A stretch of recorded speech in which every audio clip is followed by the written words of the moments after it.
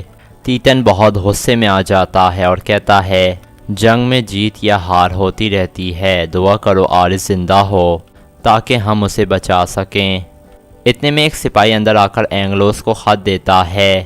خط پڑھنے کے بعد اینگلوس کہتا ہے ارطغرل نے آرس کو نہیں مارا ہے، وہ اسے قلعے میں لے گیا ہے۔ تیتن پوچھتا ہے کیا تمہیں یہ خبر قلعے کے جاسوس نے بھیجی ہے؟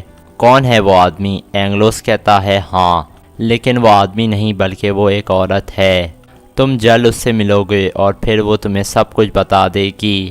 دوسری طرف آرس کو ارطغرل کے پاس لے جایا جاتا ہے۔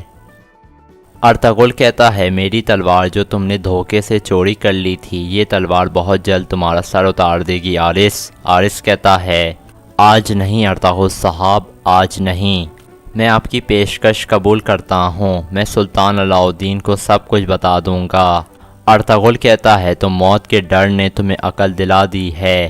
آرس کہتا ہے میں آپ کی ریاست اور امیر سعد الدین جیسے انسان کے لیے اپنی جان ضائع نہیں کروں گا۔ ارطغرل کہتا ہے اسے واپس قید خانے میں لے جاؤ۔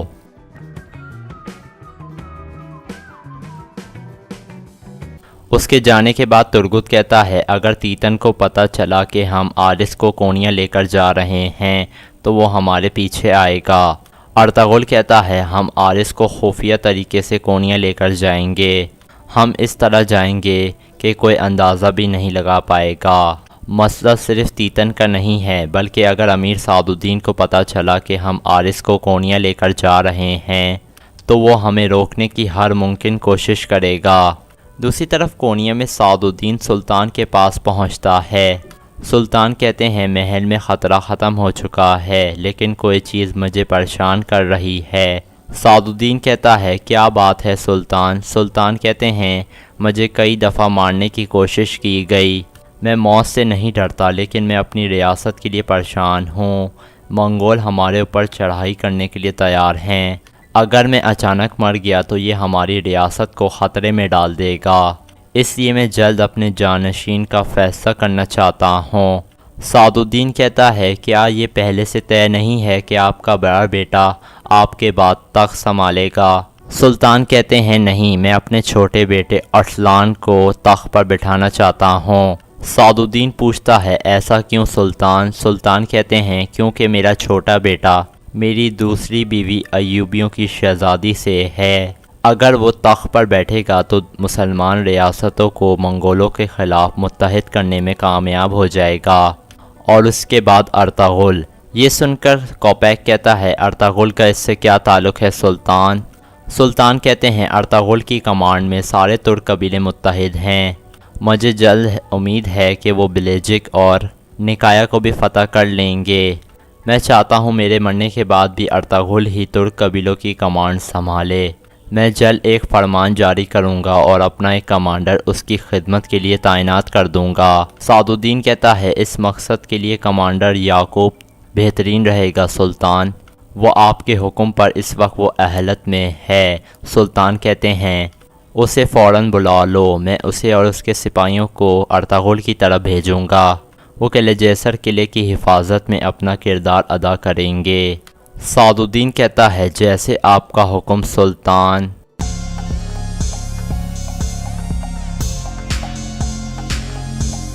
دوسری طرف قلعے میں ارطغرل کہتا ہے بمسی تم ایک سپاہیوں کا یونٹ کونیا کی طرف روانہ کر دو، وہ جا کر دیکھیں گے کہ راستے میں کوئی خطرہ تو نہیں ہے، پھر وہ واپس آ کر ہمیں اطلاع دیں۔ اور ترگت تم جاودار قبیلے کو جلد ہجرت کرنے کے لیے کہو اور انہیں کہو کہ وہ کائی قبیلے میں آ جائیں، میری غیر موجودگی میں کائی قبیلہ بمسی کی امانت ہے اور جاودار قبیلہ ترگت کی امانت ہے، اور ہانلی بازار اور قلعہ آرتک صاحب کی امانت ہیں۔ یہ کہہ کر ارطغرل وہاں سے چلا جاتا ہے۔ اس کے بعد رات کا وقت ہو جاتا ہے۔ سعد الدین ایک خط لکھ رہا تھا، اتنے میں گوگلو اندر داخل ہوتا ہے۔ سعد الدین کہتا ہے یہ خط فوراً اہلت میں یعقوب صاحب کو بھیج دو۔ کوپیک پوچھتا ہے سلطان کا بڑا بیٹا اور ماپری خاتون کب کونیا آ رہے ہیں؟ گوگلو کہتا ہے میں نے سنا ہے کہ وہ سلطان کے جنگ پر روانہ ہونے سے پہلے یہاں پہنچ جائیں گے۔ سعد الدین کہتا ہے بہت اچھے، اب دیکھو وہ کیا کریں گے جب انہیں پتہ چلے گا کہ سلطان نے روایت کا خیال نہ کرتے ہوئے اپنے چھوٹے بیٹے ارسلان کو اپنا جانشین چن لیا ہے۔ اب یہ خط جلد سے جلد اہلت پہنچا دو۔ کمانڈر یعقوب بہت بڑی مصیبت ہوگا جو میں ارطغرل کی طرف بھیجوں گا۔ اس کے بعد اگلا دن شروع ہو جاتا ہے۔ آرس کا حلیہ تبدیل کر دیا گیا تھا۔ اتنے میں دمرل اندر آ کر کہتا ہے جانے کا وقت آ گیا ہے آرس۔ پھر دمرل اس کے ہاتھ باندھنے لگتا ہے۔ آرس دل میں کہتا ہے مجھے امید ہے تم مجھے بچا لو گے تیتن، تم میری واحد امید ہو میرے دوست تیتن۔ پھر سپاہی اسے پکڑ کر چل پڑتے ہیں۔ اسی دوران ماریا باہر بازار میں گھوم رہی تھی اور ایک آدمی اس پر مسلسل نظر رکھا ہوا تھا۔ ماریا اسے دیکھ کر سر ہلاتی ہے اور ایک برتن میں ایک خط ڈال کر وہاں سے چلی جاتی ہے۔ تھوڑی دیر بعد وہ آدمی آتا ہے اور خط نکال کر لے جاتا ہے۔ اسی دوران ارطغرل حلیمہ کے ساتھ کونیا کی طرف روانہ ہونے کے لیے تیار تھا۔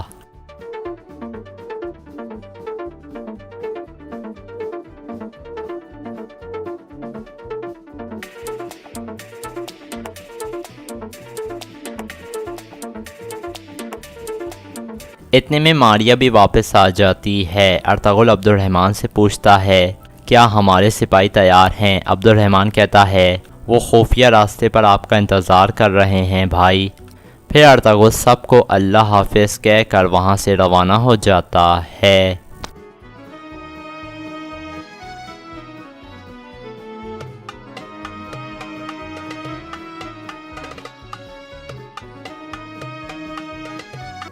دوسری طرف ارطغرل کے ساتھی آرس کو خفیہ راستے سے باہر لے کر جا رہے تھے۔ اسی دوران تیتن خفیہ تہہ خانے میں موجود تھا۔ اتنے میں اینگلوس اندر آ کر کہتا ہے قلعے کے جاسوس نے یہ خط بھیجا ہے۔ ارطغرل آرس کو لے کر کونیا جا رہا ہے۔ آرس نے سلطان علاء الدین کو ہر چیز بتانے کے لیے کہا ہے اور اس نے اس طرح اپنی جان بچائی ہے۔ تیتن کہتا ہے یہ جھوٹ ہے، آرس ایسا نہیں کر سکتا ہے۔ اینگلوس کہتا ہے میرے آدمی نے خود یہ باتیں ارطغرل کے خاص آدمی آرتک سے سنی ہیں۔ تیتن کہتا ہے تو آرس امید کر رہا ہوگا کہ ہم اسے بچا لیں گے۔ اینگلوس کہتا ہے تم پریشان مت ہو، ارطغرل یقیناً آرس کو آزاد کر دے گا جب آرس سلطان کو سب کچھ بتا دے گا۔ تیتن کہتا ہے ہاں، اور ارطغرل کی غیر موجودگی میں ہم ایک بڑا حملہ کر سکتے ہیں۔ اب مجھے بتاؤ کہ قلعے میں وہ جاسوس کون ہے؟ اینگلوس کہتا ہے آرتک کی بیوی ماریا۔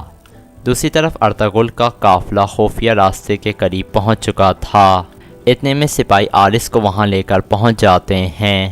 ارطغرل کہتا ہے گنگت عبد الرحمن جب تک ہم کونیا نہیں پہنچ جاتے ہیں تب تک آرس کو اپنی نظروں سے دور نہیں ہونے دینا۔ آرس کہتا ہے میں کوئی عام قیدی نہیں ہوں ارطغرل، یہ مت بھولو کہ میں گورنر ہوں۔ ارطغرل کہتا ہے اس کے ہاتھ اور منہ باندھ دو، اور اگر یہ بولے تو اس کا منہ بھی باندھ دینا۔ اس کے بعد ارطغرل روانہ ہونے کا اشارہ کرتا ہے۔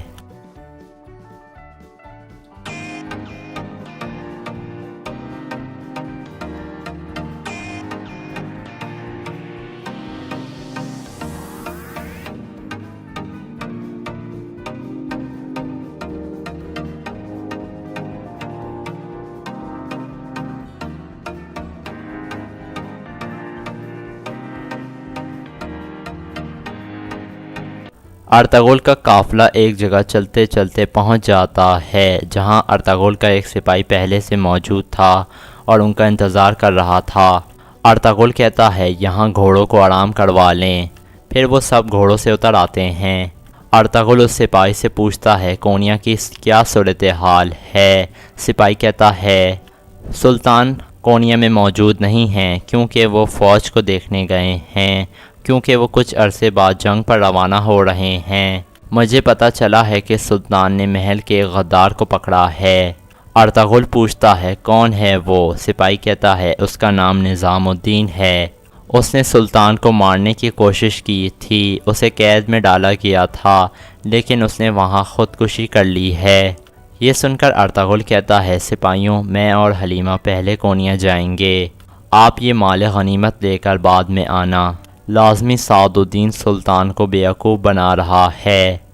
ہم عارض کو محل میں اس وقت لے کر جائیں گے جب سلطان محل میں موجود ہوں گے، تم لوگ میرے اشارے کا انتظار کرنا اور پھر عارض کو لے کر محل میں آنا۔ یہ کہہ کر ارطغرل اور حلیمہ روانہ ہو جاتے ہیں۔ دوسری طرف کونیا میں گوگلو سعد الدین کو کہتا ہے ارطغرل کو ہمیں یہاں پہنچنے سے پہلے لازمی قتل کرنا پڑے گا۔ سعد الدین کہتا ہے اس طرح سلطان ہمارے پر شک کرے گا، اسے آنے دو، میرے پاس ارطغرل کے لیے ایک ایسا منصوبہ ہے کہ ارطغرل اور اس کے سارے منصوبے اسی محل میں دفن ہو جائیں گے۔ اب مجھے بتاؤ کہ ماں پری خاتون کیا کرے گی جب اسے پتہ چلے گا کہ سلطان اس کے بیٹے غیاث الدین کے بجائے بلکہ اپنی دوسری بیوی ملکہ عالیہ کے بیٹے ارسلان کو اپنا جانشین بنانا چاہتے ہیں۔ گوگلو کہتا ہے وہ بہت پریشان ہوگی امیر حضرت۔ سعد الدین کہتا ہے یہ خبر تم سلطان کے بیٹے کے استاد کے ذریعے ماں پری خاتون تک پہنچاؤ گے، پھر وہ سمجھ جائے گی کہ میں ہی وہ آدمی ہوں جو اس کے بیٹے کو سلطان بنا سکتا ہوں۔ گوگلو کہتا ہے تو اگلے سلطان کا انتخاب آپ کریں گے۔ سعد الدین کہتا ہے ہاں، پہلے سلطان کا بیٹا سلطان بنے گا اور پھر سعد الدین۔ دوسری طرف جاودار قبیلے میں ترگت اور اصلحان کھانا کھا رہے تھے۔ اس دوران ترگت ارطغرل کے فیصلے کے بارے میں بتاتا ہے کہ وہ دونوں قبیلوں کو اکٹھا کرنا چاہتے ہیں۔ اصلحان کہتی ہے ہمارے دونوں قبیلے کے طور طریقے کچھ مختلف ہیں، میں خوف زدہ ہوں کہ ایک دوسرے کے قریب ہونے سے مسائل پیدا ہوں گے۔ ترگت کہتا ہے آپ صحیح کہہ رہی ہو، ہم کائی قبیلے سے دور اپنا قبیلہ منتقل کریں گے، ارطغرل بھائی سمجھ جائیں گے۔ دوسری طرف ارطغرل اور حلیمہ کونیا کی طرف روانہ تھے۔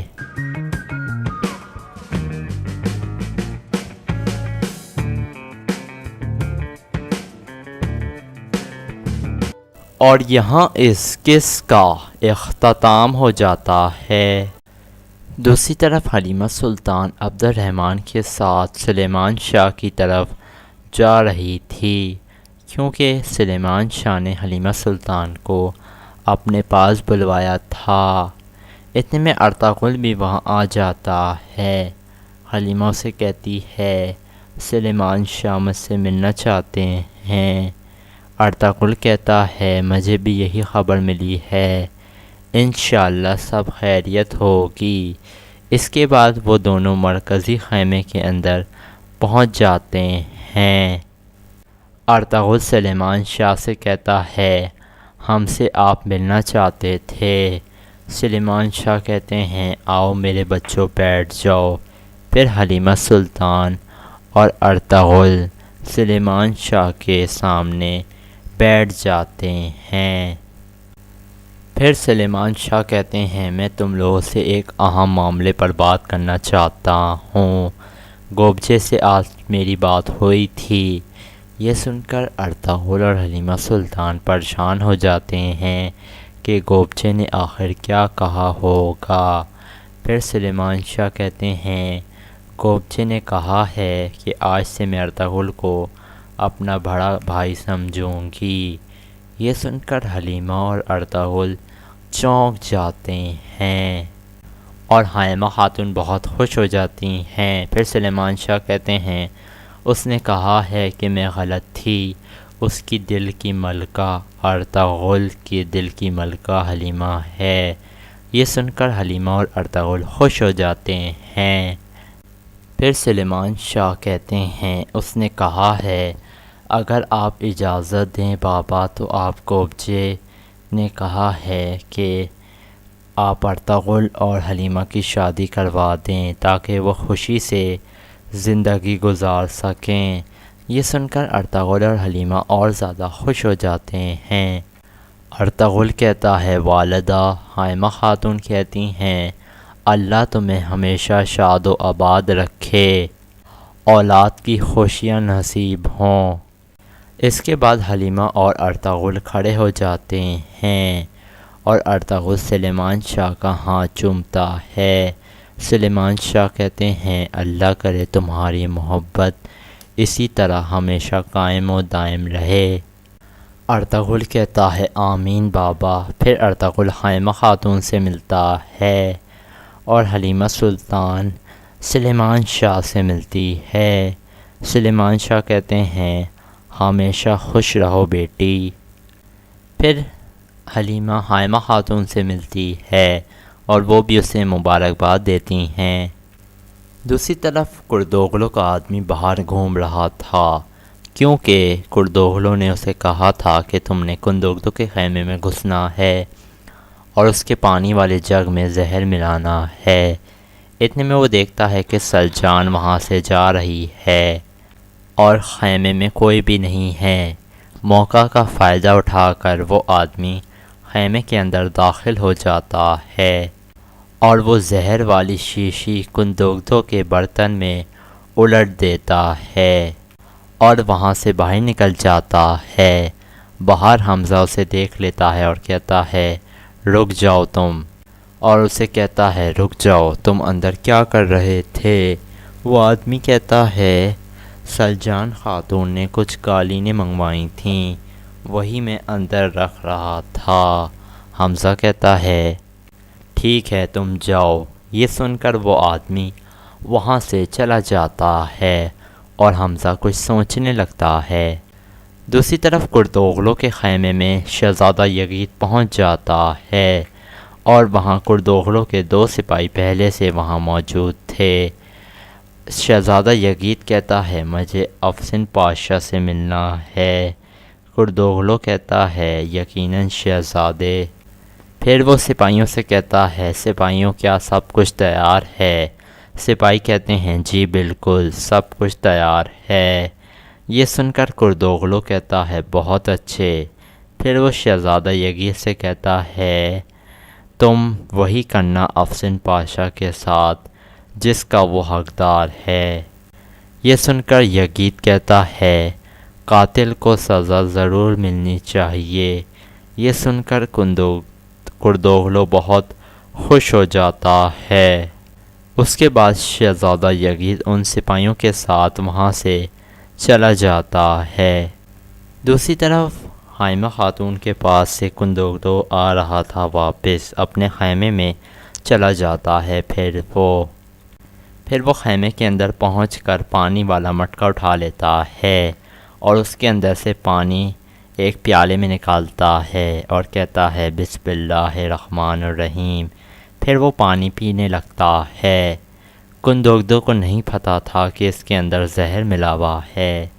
پانی پینے کے بعد اس کی طبیعت خراب ہونے لگتی ہے اور اس کے منہ سے جھانس نکلنے لگتی ہے اور کندوگدو بہت تڑپ رہا تھا اور بہت چیخنے لگتا ہے، لیکن اس خیمے میں کوئی بھی موجود نہیں تھا۔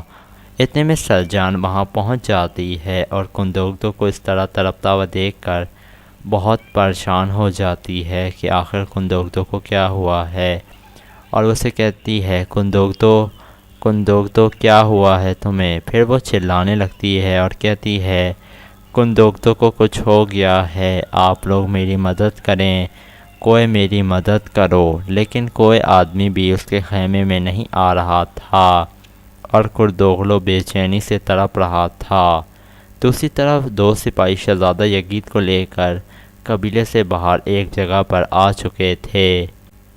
پھر یغید سپاہی سے پوچھتا ہے کیا افسن پاشا یہاں آئے گا؟ سپاہی کہتا ہے ہاں شہزادے۔ تو شہزادہ یغید کہتا ہے تو وہ ابھی تک یہاں آیا کیوں نہیں ہے؟ اتنے میں استاد اعظم اپنے 2 سپاہیوں کے ساتھ وہاں پہنچ جاتا ہے اور اسے کہتا ہے یہ خنجر آپ کے ہاتھ میں اچھا نہیں لگتا ہے شہزادے۔ دوسری طرف سلجان بہت رو رہی تھی کیونکہ کندوگدو کی طبیعت بہت خراب ہو رہی تھی اور اس کے منہ سے جھانس نکلنے لگتی ہے۔ وہ سمجھ جاتی ہے کہ یہ زہر ہے۔ یہ سن کر سلجان بہت چلاتی ہے اور کہتی ہے مدد کرو کوئی میری۔ دوسری طرف حلیمہ سلطان اور ارطغرل سلیمان شاہ کے خیمے سے باہر نکل کر آتے ہیں۔ حلیمہ کہتی ہے ارطغرل کو آخر کار ہماری دعائیں قبول ہو گئی ہیں۔ ارطغرل کہتا ہے مجھے بہت خوشی ہو رہی ہے حلیمہ۔ شہزادہ یزید بھی یہ سن کر بہت خوش ہوں گے۔ دوسری طرف شہزادہ یزید استاد اعظم کے پاس کھڑا ہوا تھا۔ اتنے میں شہزادہ یزید استاد اعظم پر حملہ کرنے کے لیے بڑھتا ہے، لیکن اتنے میں کردوغلو کے دو سپاہی اسے پیچھے سے پکڑ لیتے ہیں اور شہزادہ یزید بے بس ہو جاتا ہے اور وہ اسے لے کر وہاں سے چلے جاتے ہیں اور وہ دونوں سپاہی واپس قبیلے کی طرف روانہ ہو جاتے ہیں۔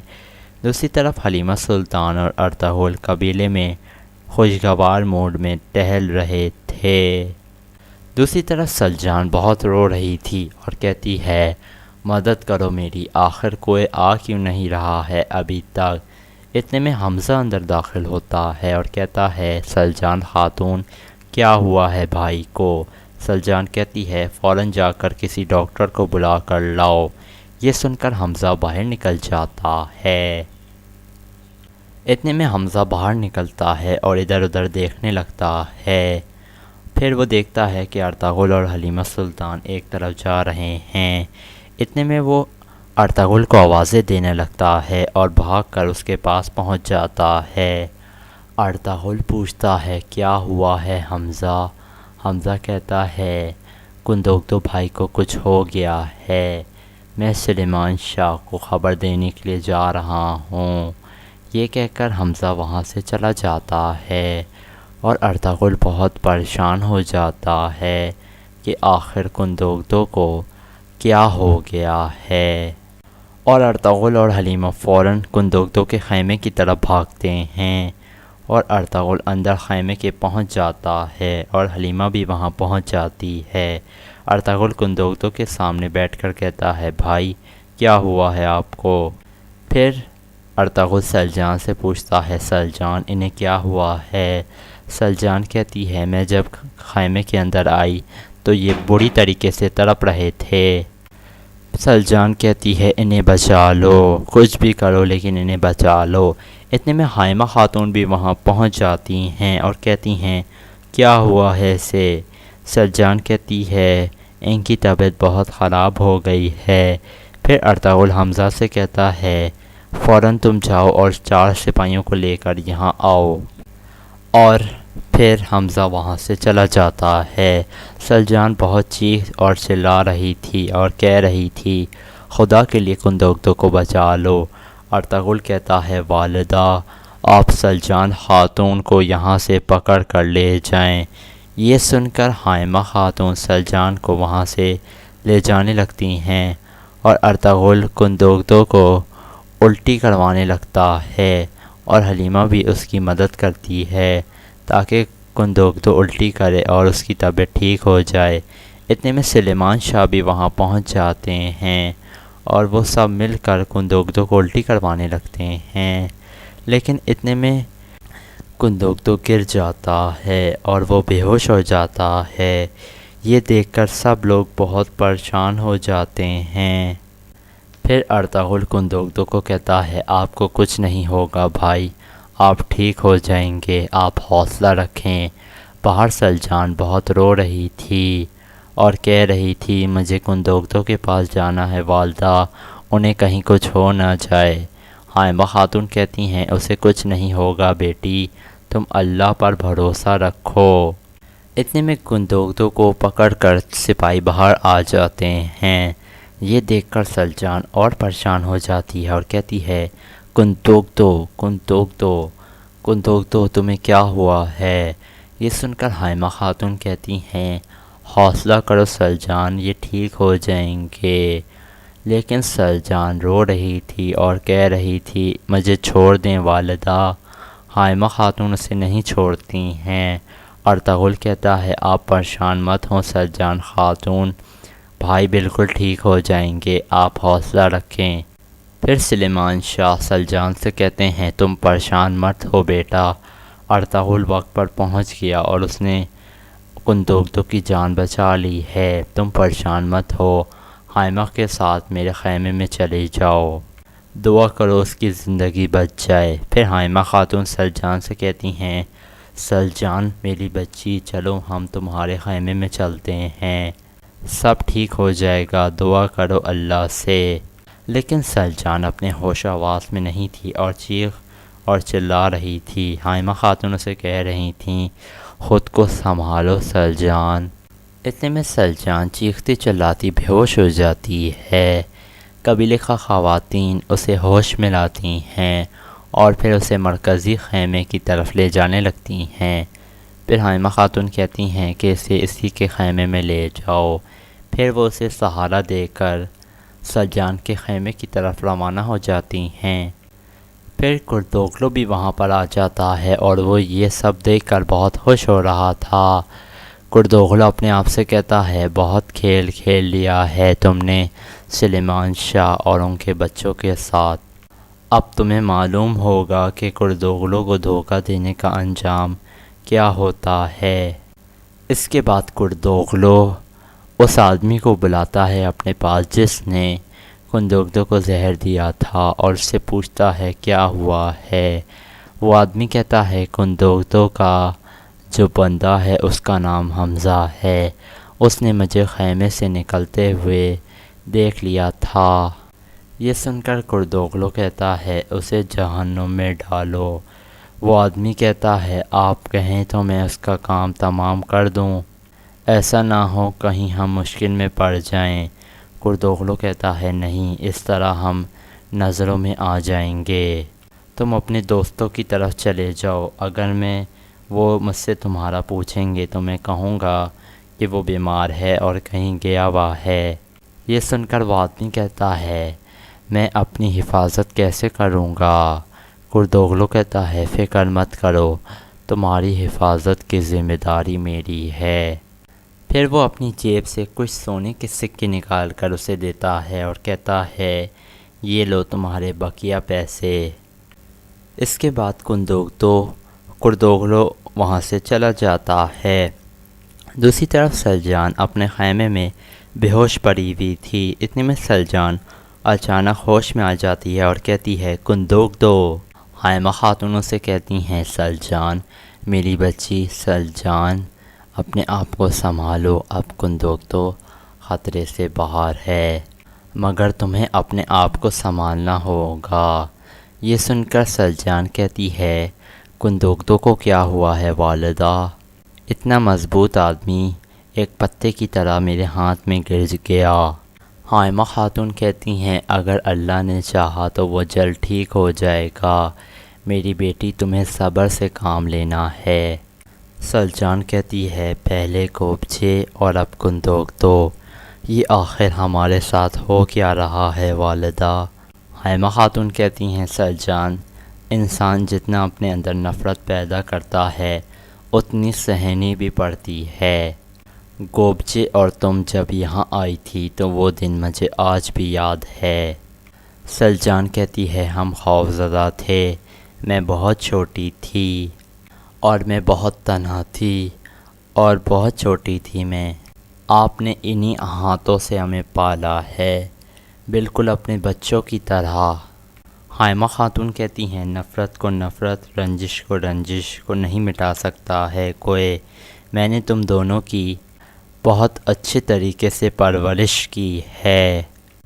پھر حائمہ خاتون کہتی ہیں پہلے میرے 4 بیٹے تھے اور تم لوگوں کے آنے سے مجھے بیٹیاں بھی مل گئی ہیں۔ اتنے میں گوبچے وہاں پہنچ جاتی ہے اور کہتی ہے باجی، پھر وہ اسے کے سینے پر سر رکھ کر رونے لگتی ہے۔ دوسری طرف شفا والے خیمے میں سب لوگ پریشان تھے۔ ارطغرل بابا سے کہتا ہے بابا آپ پریشان مت ہوں، آپ بیٹھ جائیں۔ پھر ڈاکٹر کندوگدو کا علاج شروع کر دیتی ہے۔ ارطغرل کہتا ہے سمجھ نہیں آ رہا ہے کہ آخر کیا ہوا ہے۔ حلیمہ کہتی ہے شاید ان کے خیمے میں کچھ ہو۔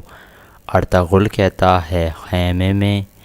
یہ سن کر حلیمہ سلطان وہاں سے باہر نکل جاتی ہے اور وہ سلجان کے خیمے کی طرف بھاگنے لگتی ہے۔ ارطغرل بھی اس کے پیچھے بھاگ رہا تھا۔ دوسری طرف حائمہ خاتون سلجان کو پانی پلانے کے لیے پانی والا مٹکا اٹھاتی ہیں اور سلجان کو پانی نکالنے کے لیے دینے لگتی ہیں۔ باہر ارطغرل اور حلیمہ سلطان بھاگتے ہوئے سلجان کے خیمے کی طرف بڑھ رہے تھے۔ خیمے کے اندر حائمہ خاتون سلجان سے کہتی ہیں، سلجان یہ پانی پیو، اٹھو بیٹا، ہمت کرو۔ پھر سلجان اٹھ کر پانی پینے لگی تھی۔ اتنے میں سلجان پانی کا پیالہ اپنے ہونٹوں کے قریب کرتی ہے۔ اتنے میں حلیمہ سلطان اندر پہنچ جاتی ہے اور کہتی ہے، مت پینا یہ پانی، مت پینا۔ یہ کہہ کر وہ اس کے ہاتھ سے پانی کا پیالہ پھینک دیتی ہے۔ یہ دیکھ کر حائمہ خاتون اور سلجان اور گوبچے چونک جاتی ہیں۔ پھر ارطغرل کہتا ہے، ہو سکتا ہے پانی میں زہر ہو والدہ۔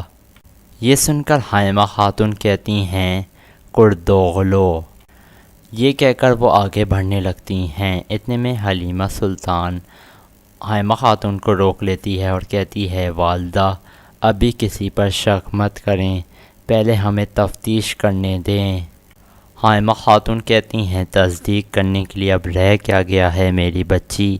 پھر ارطغرل پانی والا مٹکا اٹھا کر وہاں سے چلا جاتا ہے۔ پھر ارطغرل پانی والا مٹکا لے کر باہر جا رہا تھا۔ اتنے میں سلیمان شاہ بھی اس کے سامنے پہنچ جاتے ہیں اور کہتے ہیں، ارطغرل کیا ہوا ہے بیٹا؟ ارطغرل کہتا ہے، بھائی کو زہر دیا گیا ہے یا نہیں، اس کی مجھے تصدیق کرنی ہے بابا۔ اتنے میں دوان اور بمسی بھاگ کر آتے ہیں اور کہتے ہیں، کندوگدو بھائی کو کیا ہوا ہے؟ کیا وہ ٹھیک تو ہیں؟ ارطغرل کہتا ہے، ابھی کچھ معلوم نہیں ہے، بس اتنا ہے کہ ان کی سانسیں چل رہی ہیں۔ بمسی کہتا ہے، بھائی کچھ ہمارے لیے بھی تو بتائیں۔ پھر ارطغرل بمسی سے کہتا ہے، ایک بکری کا بچہ لے کر آؤ بمسی، میں شفا والے خیمے میں جا رہا ہوں۔ اس کے بعد ارطغرل اور سلیمان شاہ وہاں سے چلے جاتے ہیں اور بمسی کچھ سوچنے لگتا ہے۔ دوانوں سے کہتا ہے، تم کیا سوچ رہے ہو بمسی؟ بمسی کہتا ہے، میں سوچ رہا ہوں میں کیا کروں۔ دوان کہتا ہے، دمبے کا بچہ لانے کے لیے کہا تو ہے تمہیں ارطغرل بھائی نے۔ بمسی کہتا ہے، لیکن بھائی کے ذہن میں کیا چل رہا ہے؟ دوان کہتا ہے، تمہیں اس سے کیا مطلب ہے؟ تمہیں جو کہا ہے تم وہی کرو۔ پھر بمسی کہتا ہے، چھوڑو یار، مجھے اور پریشان مت کرو۔ دوان کہتا ہے، جلدی سے جاؤ اور دمبے کا بچہ لے کر آؤ۔ بمسی کہتا ہے، ہاں بھائی میں جا رہا ہوں۔ یہ کہہ کر بمسی وہاں سے چلا جاتا ہے۔ اتنے میں حمزہ اب دوان کے پاس پہنچ جاتا ہے اور کہتا ہے، دوان مجھے ارطغرل بھائی کو کچھ بتانا ہے۔ یہ سن کر دوان کہتا ہے، تم میرے ساتھ آؤ۔ پھر کردوغلو بھی یہ سب کچھ دیکھ رہا تھا۔ اتنے میں اس کا ساتھی جرگے کا آدمی کالے توئیگر کہتا ہے، یہ کیا ہو رہا ہے بھائی؟ اتنا جوان آدمی کو ایسی کون سی بیماری ہو گئی ہے؟ ہمارے تو سوچ سے بالا تر ہے یہ بیماری۔ کردوغلو کہتا ہے، سمجھ نہیں آ رہا ہے کہ اتنا اچھا آدمی اچانک سے مر کیسے سکتا ہے، کوئی نہ کوئی تو گڑبڑ ضرور ہے۔ یہ سن کر دوسرا اس کا ساتھی کہتا ہے، کون ہو سکتا ہے آخر؟ کردوغلو کہتا ہے، جب تک سلیمان اور اس کا زہریلا بیٹا ارطغرل زندہ ہے تو کسی سے بھی کچھ بھی توقع کی جا سکتی ہے۔ جو سردار اپنے بچوں کی حفاظت نہیں کر سکتا ہے، وہ سردار قبیلے کی ذمہ داری کیسے نبھائے گا؟ ایک آدمی کہتا ہے، آپ نے درست کہا ہے۔ کردوغلو کہتا ہے، میں نے تو ہمیشہ ہی درست کہا ہے، لیکن اس بارے میں مجھے سمجھ نہیں آ رہا ہے کہ آخر ہو کیا رہا ہے، کہ کون ہوگا وہ بہادر شخص جو اس صورتحال کو سنبھال سکے۔ اب زیادہ عرصے یہ سلسلہ نہیں چلے گا، موذین کو اپنا ایک نیا سردار چننا پڑے گا۔ سلیمان شاہ کے ساتھ ہیں یا پھر؟ یہ سن کر وہ دونوں آدمی کہتے ہیں، ہم آپ کے ساتھ ہیں، ہم آپ کے ساتھ ہیں بھائی۔ کردوغلو کہتا ہے تم لوگ میرے وفادار آدمی ہو۔ پھر وہ سب وہاں سے چلے جاتے ہیں۔ دوسری طرف حلیمہ سلطان، حائمہ خاتون، سلجان اور گوبچے ایک خیمے میں بیٹھے ہوئے تھے۔ اتنے میں حلیمہ سلجان سے کہتی ہے آپ پریشان مت ہوں سلجان خاتون۔ سلجان بہت اداس بیٹھی ہوئی تھی۔ اتنے میں گوبچے کہتی ہے آپ نے کندوگدو کی جان بچائی، شکریہ حلیمہ سلطان۔ حلیمہ کہتی ہے ارطغرل نے اپنا فرض ادا کیا اور میں نے صرف مدد کی۔ حائمہ خاتون کہتی ہیں بیٹی مجھے تم یہ بتاؤ کہ اس کی طبیعت اب کیسی ہے؟ حلیمہ کہتی ہے ڈاکٹر صاحبہ اپنی پوری کوشش کر رہی ہیں، انشاءاللہ وہ جلد ٹھیک ہو جائیں گے۔ پھر سلجان کہتی ہے اگر وہ پانی واقعی زہر آلود تھا تو تم نے مجھے ایک نئی زندگی بخشی ہے حلیمہ۔ حلیمہ کہتی ہے اللہ نہ کرے کہ اس پانی میں زہر ہو سلجان خاتون۔ سلجان کہتی ہے اور اگر ہوا تو؟ یہ سن کر حلیمہ کہتی ہے پھر اللہ ہمیں غداروں سے محفوظ رکھے اور ہمیشہ اپنے حفظ و امان میں رکھے، آمین۔ پھر حلیمہ کہتی ہے مجھے اجازت دیجیے، مجھے کچھ اہم کام ہیں۔ یہ کہہ کر حلیمہ سلطان وہاں سے چلی جاتی ہے۔ پھر حائمہ خاتون سلجان کو دلاسا دینے لگتی ہیں۔ دوسری طرف ترگت قید خانے میں موجود تھا۔ اتنے میں آئیکس اس کے پاس پہنچ جاتی ہے۔ ترگت حیرانگی سے آئیکس کو دیکھنے لگتا ہے۔ اتنے میں دہلی دمیر بھی وہاں آ جاتا ہے اور کہتا ہے کیا ہوا ہے بیٹی؟ آئیکس کہتی ہے مجھے خوف آ رہا ہے بابا، آپ اس کی آنکھیں تو دیکھیں ذرا، کتنی وحشت زدہ ہو رہی ہیں۔ یہ سن کر دہلی دمیر کہتے ہیں صبر کرو میری بچی، صبر کرو۔ یہ کہہ کر وہ دونوں اندر داخل ہو جاتے ہیں۔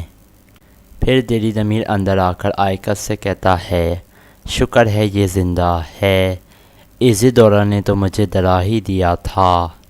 پھر دہلی دمیر کہتا ہے اسے دیکھو یہ کیسے اپنی زندگی کے لیے لڑ رہا ہے، اگر اس کی جگہ کوئی اور ہوتا تو کب کا مر چکا ہوتا۔ تمہاری محبت کا اثر ہے یہ جس نے اسے زندہ رکھا ہوا ہے۔ تم کندوگدو کو جا کر دیکھاؤ، اس کی طبیعت اچانک خراب ہو گئی ہے، پتہ نہیں آخر کیا ہو گیا ہے۔ تم فکر مت کرو میں ترگت کے پاس ہوں۔ یہ سن کر آئیکس کہتی ہے ٹھیک ہے بابا میں جا رہی ہوں۔ پھر وہ وہاں سے چلی جاتی ہے۔ پھر دہلی دمیر ترگت سے کہتا ہے ترگت اس فانی دنیا میں میرا آئیکس کے سوا کوئی بھی نہیں ہے اور میں اپنی بیٹی کا ہاتھ تمہارے سوا کسی کے ہاتھ میں نہیں دے سکتا ہوں، کیونکہ تمہارے علاوہ مجھے کسی پر بھی بھروسہ نہیں ہے۔ اگر خدا نہ کرے تمہیں کچھ ہو گیا تو میری آئیکس کا کیا ہوگا؟ اٹھو میرے بہادر جوان، دیکھو باہر کا موسم بھی گزر گیا اور میں تم دونوں کی شادی کرنے میں پھر ناکام ہو گیا۔ پھر دہلی دمیر اس کا ہاتھ پکڑنے کے لیے آگے بڑھتا ہے تو ترگت غصہ کر جاتا ہے۔ دہلی دمیر کہتا ہے پریشان مت ہو میرے بچے، بہت جلد سب ٹھیک ہو جائے گا۔ تم نے اس رسی کو توڑنا ہے میرے بچے، توڑنا ہے۔ لیکن ترگت بہت غصے میں تھا۔ پھر دہلی دمیر کہتا ہے اچھا تم آرام کرو میں چلتا ہوں۔ دوسری طرف ارطغرل حمزہ کے پاس تھا۔ حمزہ اسے بتاتا ہے کہ ایک آدمی کندوگدو بھائی کے خیمے میں داخل ہوا تھا۔ اتنے میں بامسی ایک دمبا کا بچہ اٹھا کر وہاں پہنچ جاتا ہے۔ اتنے میں ارطغرل کہتا ہے ایک پیالہ لے کر آؤ۔ پھر حمزہ فوراً جا کر ایک پیالہ لے آتا ہے۔ پھر ارطغرل اس برتن میں تھوڑا سا پانی ڈالتا ہے اور بکرے کے بچے کو پینے کے لیے کہتا ہے، لیکن بکری کا بچہ اس پانی کو سونگھ بھی نہیں رہا تھا اور دور ہٹ رہا تھا۔ ارطغرل کہتا ہے اس کا مطلب ہے اس پانی میں زہر ہے